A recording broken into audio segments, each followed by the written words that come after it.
Hanukkah, the festival of lights. But what exactly are we celebrating? We all know the story of how the Jews, the Maccabean, went against the Greeks, the Seleucids.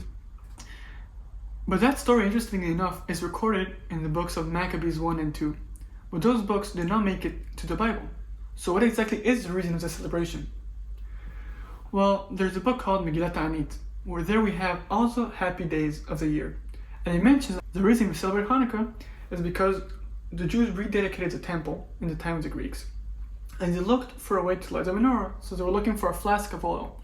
And they looked around and saw everything was defiled and destroyed. But they found one little flask that was still sealed. They took that flask and lit the menorah. That's one part of the miracle.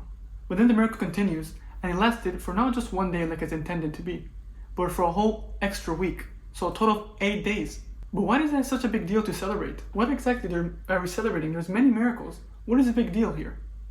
Well, if we look at the context and the time that this happened, Hanukkah takes place in a time where prophecy has ceased. We don't have God in our presence anymore. We don't see Him like old days. We don't have prophets roaming around. And so in this moment of darkness, where no prophecy anymore, we lost the direct connection with God. This is a time we don't give up. Even though Israel has been threatened by the Greeks, by a stronger force, and they're fighting a war, we still don't give up. And we look for the tiny flask to light the candles. We see the whole temple defiled, all the oil defiled, and we still say no, we still have hope. We might gonna find a little flask to light the candle, at least for one day.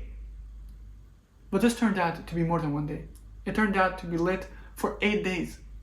But what is the significance of the 8 days? I understand there's a miracle for one day, for finding the flask, for having that persistence, having that faith to find it. But the number 8 is interesting in this context. Because in general we know that 7 days signifies the 7 days of creation, signifies God's work in this world. But 8 is something else completely. 8 is what we do in God's world, how we partner in God's world. He gives us the human, but in the 8th day, it's when we do His command and complete the baby by doing the Brit Milah.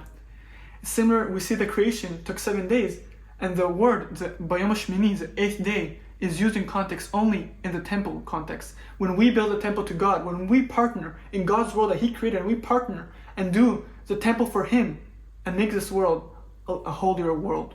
And this is the key difference between the Greeks and the Jews. They believed in the world of nature, in the world that God gave us, but we believe in the world that God calls us to make. We believe in elevating the world that is in the name of the world that ought to be. We believe not in nature, but in human will, to change nature, in the call of God to elevate this world. And even the military success, even though it existed, it's not what we celebrate, because we believe in peace over victory. Our prophets, like Isaiah, were the first to talk about peace as an ideal.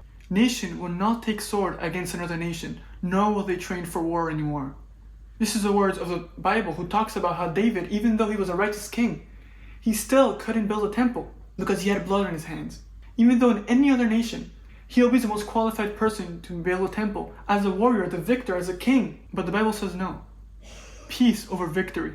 And so we celebrate this message of hope. No matter what happened, you should wake up, stand up, and take responsibility and better this world.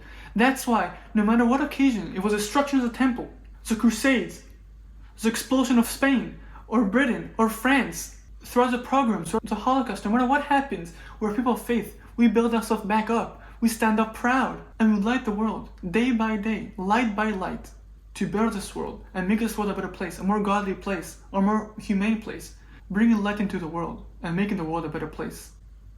Hanukkah Sameach.